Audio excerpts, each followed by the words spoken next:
Hi everyone, it's Diana at Catherine Diana Studios, and today I'm going to show you a little box that I made for a friend of mine. And I was inspired by Sara over at myserenitycrafts. She made a artist trading block, very similar to this, travel theme, same colors, and it's, much smaller, and it was so adorable. And she made it a couple years ago, and I saw the video a couple of months ago, and I thought, I need to make that. And I have a friend who has traveled quite a bit, and she took off for about a year and lived overseas, and I did the same thing too, back in the 90s, early 90s. And when I came back, now this was before the digital age where I was getting ticket stubs and paper bus passes and tickets and things like that. So I had a lot of that stuff like that.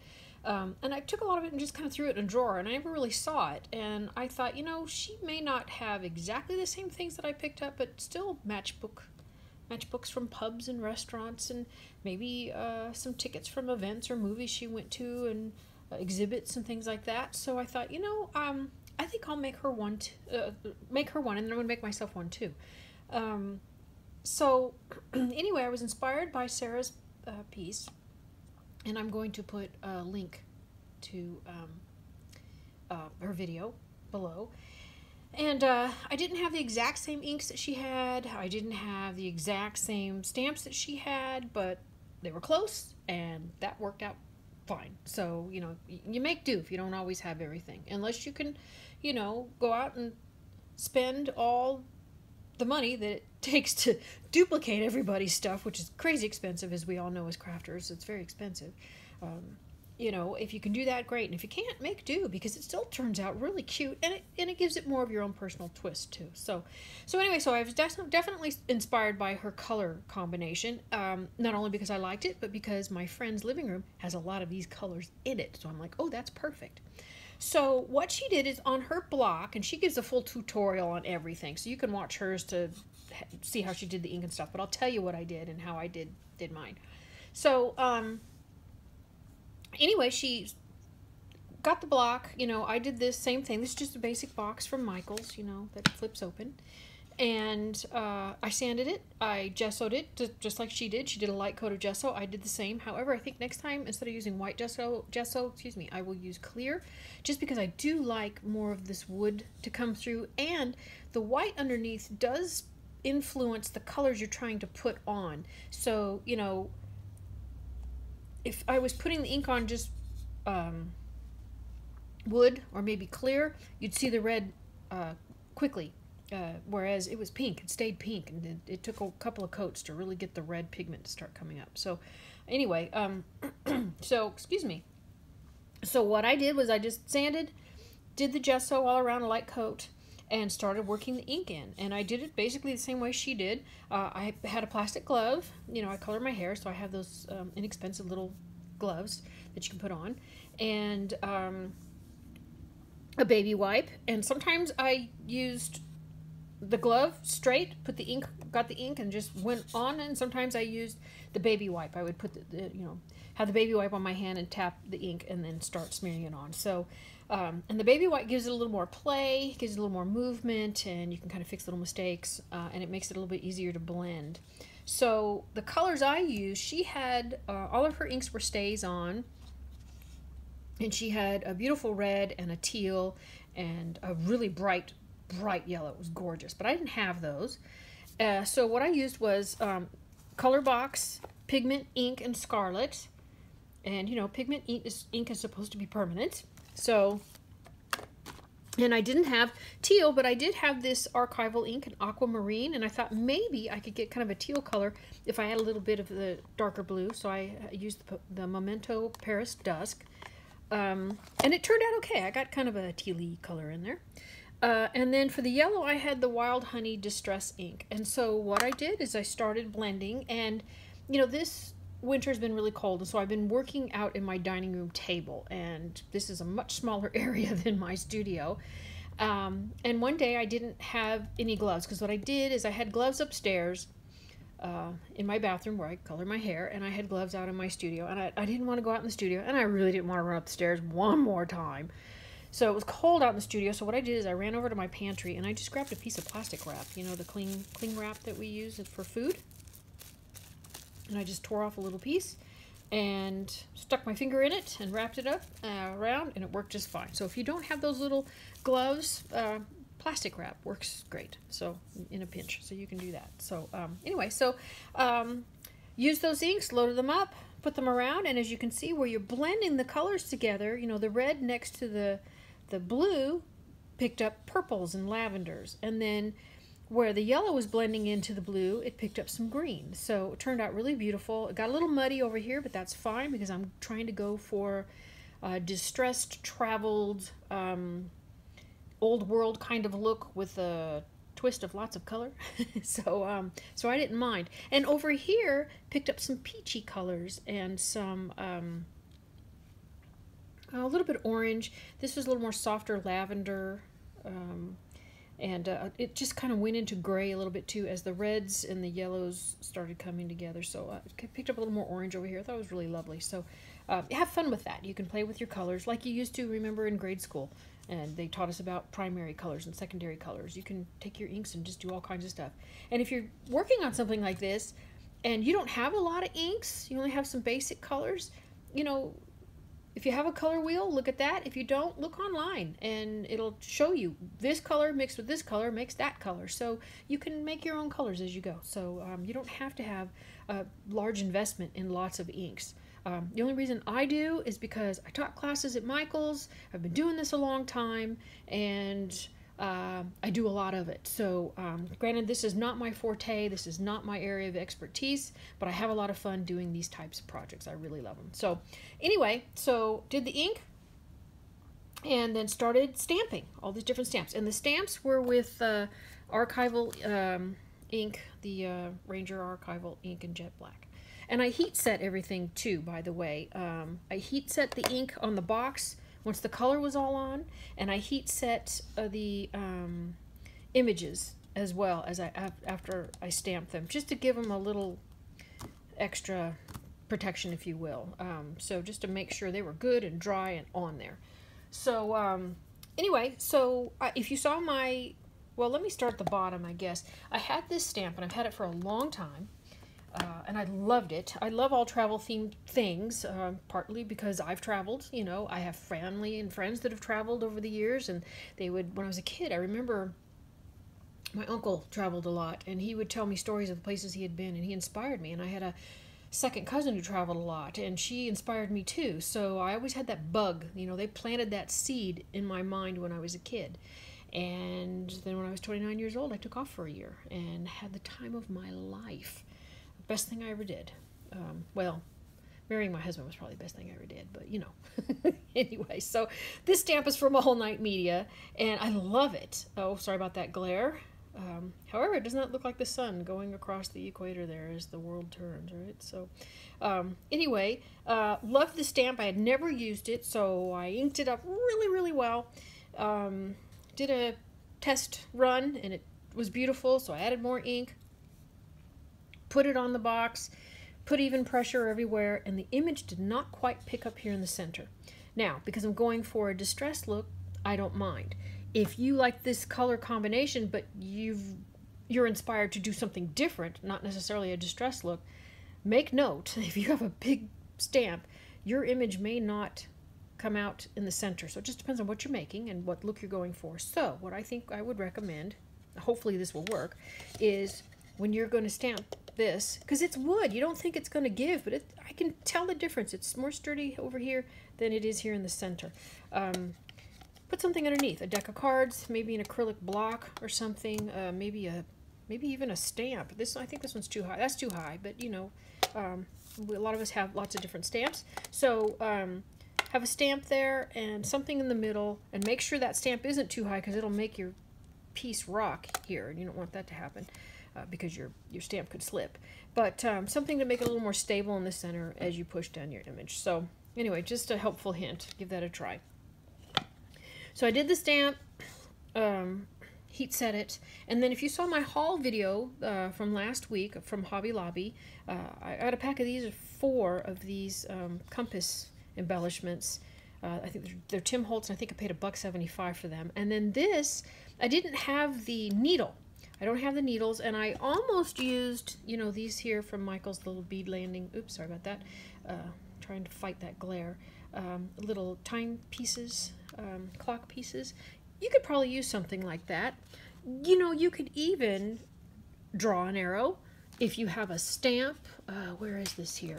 You know how a lot of us have these collections of stamps that have the little, oh, I'm hoping I have a lot of glare there. Oh, doggone it.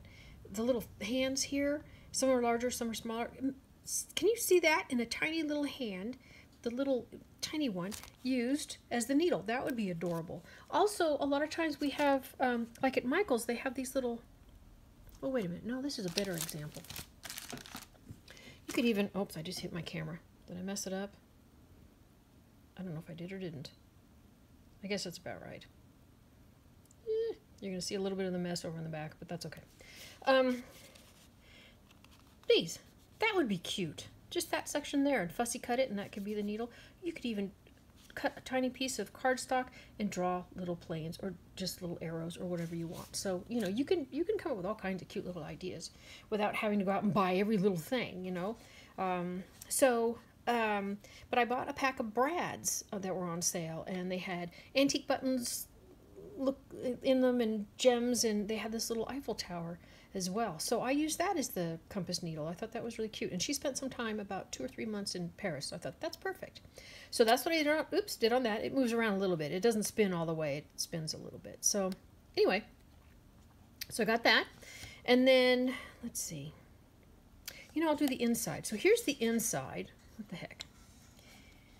And I followed the ink all around. So with the oranges, colors were, I took it all the way to the top and a little bit around on the inside.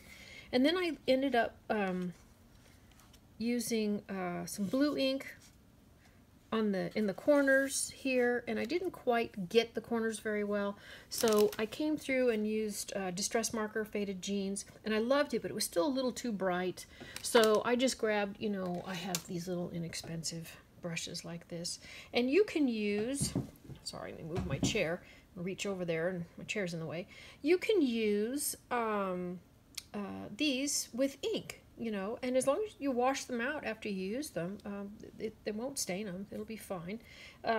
So I paint a lot with my inks, with these inks, you know, that way it gets that little corner there. And because I'm going for a distressed look, it didn't matter. It didn't have to be perfect. I could go swish, swish, swish, and that was fine. And I ended up using tea dye to do that more distressed look. And I did it all around the edges too, by the way. Through here, the corners, along here. And you can see some of it there, just to help give it a little more depth and dimension and to make it look a little more distressed. So that's that on the inside. And then the paper, I had this paper for a long time. I picked this up at Hobby Lobby a long time ago.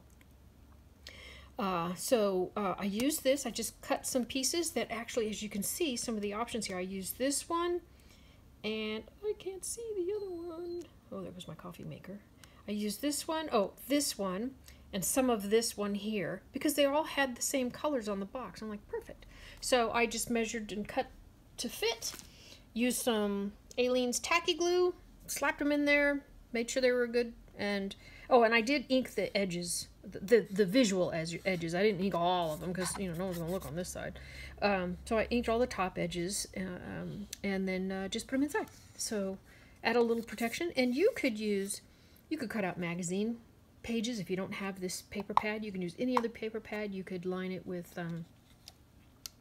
decoupage napkin as long as you seal it on top. And, you know, with napkins we have to be easy and gentle with that, otherwise they can tear, but you know, you can seal them. You could line with felt pieces. You could leave it bare. You could paint it. You could do all kinds of things. So you don't have to have necessarily this particular paper, and you could write a personal message too. I almost did that. I have this, I got this at the Hobby Lobby blowout the other day. This little stamp, it's a, who makes it? Oh, this is Hampton Art. And this one's normally a $5 stamp. I got it for $1.25, and I almost stamped that. right here. And I might still, I'm not really sure. So anyway, but you know, you could do stamp images too. I mean, just stamp, stamp, stamp, stamp, stamp, stamp, stamp, stamp, and it'd be cute. So whatever you want to do. You don't have to follow the exact. And everything you see here in the way that, oh, did I mention, Sarah, that you know, honestly, I cut this video a little bit ago and my camera goofed up, so I'm redoing it, and I don't remember if I'm repeating myself. So if I didn't give credit where credit is due, I think I did though. It was Sara over at myserenitycrafts, and I'll put that link in. Yeah, I think I told you that. But anyway, there's a second plug. So anyway, so there you go on the inside. And then here's the front part, front side, I guess. This stamp is from TPC Studios. I got it online, and it is from their collection called Travel Collage. So here's the stamp, and I stamped it like so. And then this area here is kind of blank. There's not a lot going on. And a lot of times I'll use this stamp and then I'll embellish here, or I'll write here, or I'll add some florals or something like that. Well, this time I wasn't doing that. So I'm like, I need to take up this space. This is kind of boring. So what can I stick in there? And I was digging around in my stamp collections. And, you know, a lot of us have a couple different collections. And for me, because I travel and my husband traveled, and I love things about other countries and cultures, and it just all fascinates me. I have a bunch of them. So I also had this Travel Journey, also by TPC Studio collection. So I used this tiny little postcard image here. So I used that, and I put that right there. So I'm like, that works. And then the images here, the postcard stamp, I believe, was also from the TPC Studio collection. It might have been from Tim Holtz. Honest to goodness, I do not remember. I believe it's the TP Set Studio one. So there it is. And then this one here, this little compass image. You know how Michaels has these little stamp kit thingies? You know, these things that come two blocks for like $1.50 or something like that. That's where this came from. So I just stamped these on cardstock, fussy cut them. I wasn't perfect. I wasn't trying to be perfect because I want that tattered and worn look. I went around and did the tea dye distress around the edges. This one here, I did not fussy cut actually by hand. I used a punch. This, I think it was this one, I don't know, but you know, just your basic punch. But you know, you can cut by hand, or even use some of your fancy, if you have the, you know, detailed scissors like a lot of us do. You could use anything like that too. So anyway, just put those on with tacky glue, and that was it. Now in Sarah's video, she used oh gosh, where are they? I know I have them, and they're sitting right here in front of me because there's so much stuff I can't see them. Anyway, well, you know, the like dots, like the dots, glue dots, or she had double-sided tape, you know, that's raised a little bit. And she stamped hers, mine's on cardstock, she stamped hers on heavy-duty file folders. So they're a lot more durable. So hers were a raised image, and it was lovely. It added a really nice dimension. It was really cool. I ended up not doing that. I just went for this, and it worked for me. So anyway, so that was this side. And then I thought, okay, I'll do each side differently. I had already did finish this one, so I went to this one, and I made a big mistake, and I thought, oh no, I don't want to stop. Maybe I should keep going. Well, I guess I'll keep going. So I kept going. I'm like, maybe I can save this. Well, the mistake was this other video that was in the haul video the other day from last week. This is a Stampability stamp. It's normally $9, I believe. Yeah. And I got it for $2.25. And I love the little background, and I thought, oh, this would be cute. Just a mild, soft stamped image. Little distressed look, that'll be great. Well, I inked it, inked, because it was new and I wanted to get consistent and fill it in, and I forgot to clear off the excess ink. So I did the inking, I wasn't thinking, and bam, and oh, as soon as I pulled it off, I'm like, no. So it was too heavy, and this was not the look I was going for. So I thought, well, see if I can save it, because I knew I was going to put this image over, and you can see on Sarah's video, her image looks much better than mine, but she also has different colors behind. She's a little more of the lighter colors, and that also makes that Union Jack pop. But I thought, well, I'm going to go with it anyway. We're committed. Let's go. It's altered art, and with altered art, mistakes are part of the art. So right? So anyway, so I went ahead and kept going. I did that stamp, and then I stamped these. These images are from a Tim Holtz collection, and honest to goodness, I don't know the name of it. There's no name on the packet piece. I have it here. I think this is it. And I just could not find, it just said cling stamps. That's it. See, there's nothing there, so I don't know what it's called. And there's a couple different types. So I think if you looked online, Googled Tim Holtz travel theme stamps, you would probably find the different types. Sorry about that glare. Because the one that Sara used has a really tall, or a much larger than that, Big Ben. So I didn't have that. But I did have this set, so I used stamped the Queen's Palace Guard and the Union Jack and this part here that I cut out and did the tea dye around the edges. And then I just put them down with the tacky glue. And the Big Ben, I happen to have this stamp here, so it's smaller than the one she had, but I used this. I didn't really go too crazy with the fussy cutting around here because these spires, they're just too small on this image, and they're just too hard to try and cut. I mean, that in itself was a lot of fun, you know, because it's pretty tiny. So I thought, I'll skip that. So it's okay. And you can tell it's Big Ben, and especially if you've seen it. And she's seen it. So I thought, okay, this will work. So I went with it, and I think it was a pretty good save. And as long as she doesn't see this video, she will never know that this was a mistake. So I'd made a cut here so that when we open, everything's fine. And then he lines back up. So there's that page or side. And I thought, well, I was going to do different sides all the way around, but maybe this will look like less of a mistake if I do the same thing on this side. So that's what I did. Now this side, it's a little less heavy of an image, but so I still wanted the distressed look, but I knew if I did it too light, this was going to look crazy. So I got enough on there. I think it's fine. And then I used the Bon Voyage stamp, and that's part of one of those little Michael's $2 some odd ones, $1.51 stamps. And then I used this particular stamp. If you hear that squeaking, that's my dog, and she's in the other room and she's dreaming. So anyway, there's this stamp here, and I thought this worked well because this is the Colosseum, and my friend spent I think she spent a couple months. I know she was in Italy, and I know she spent time in Rome, and I believe she spent at least several weeks, if not a couple of months there. So, so I went with this here, and I stamped this out, and this is just a Stampability stamp. And if you don't have the stamp, you can use any stamp. You know, a lot of us have stamps, rubber stamps of stamps, but you could also draw this. This actually would be kind of simple. Not necessarily this, you know, I mean, if you have the talent, go for it. If you don't, you could just draw a square, do some squiggles, you know, write this here, put the lines in, maybe put just a flower. That's all it needs to be. It's a flower, and you can do the lines in the back around the flower or not. It doesn't matter, but you can make your own fake Italian postage stamp, and no one's ever going to know. So, so that would work out well. And then this stamp here, I don't know the name of it. I've had it for at least 6 or 7 years. The set was thin. And because it's so old and so thin, when I tried to peel it off to put it on my acrylic block, it started falling apart, which really made me mad because this was not a cheap set. So it wasn't expensive either, but you know, you want it to last.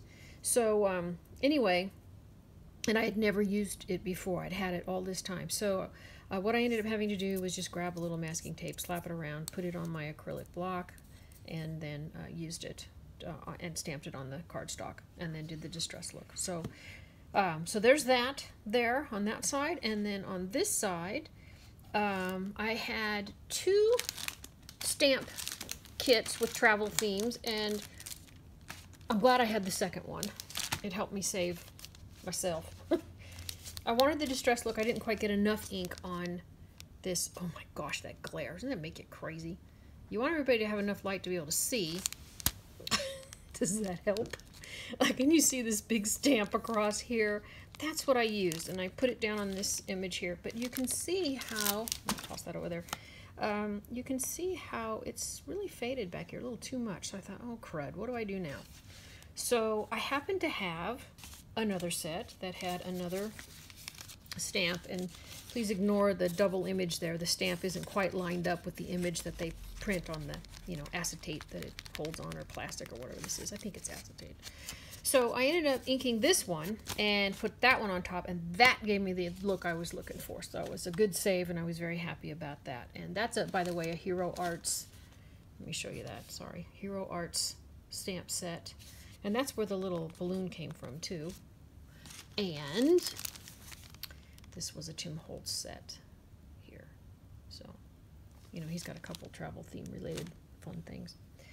So anyway, so that's what I did, and this travel stamp here came from the first set, the TPC Studio, I think it's called Travel Collage, right? Yeah, and that stamp is, I have no idea. I swear I just had, there it is. Ta-da, so there it is. But if you don't have this, you know, if you have a punch, or you just cut out circles, you could cut out your own circles. It would add a nice dimension, kind of like this as well. You can write it in there. You can use any of these types of block stamps. You know, a lot of us have different styles because these were at Michael's a couple years ago, and you know, they were what, in the dollar bin. And I've got like 6 of these. But you know, I've got a lot of stuff because I worked there, so I was seeing things first thing when it was coming in, and so I was buying it. I told them, stop paying me, just give me gift cards. So anyway, so you could do that too. I mean, anything like that, and you can cut out letters from, I mean, goodness, you could cut that out and use that.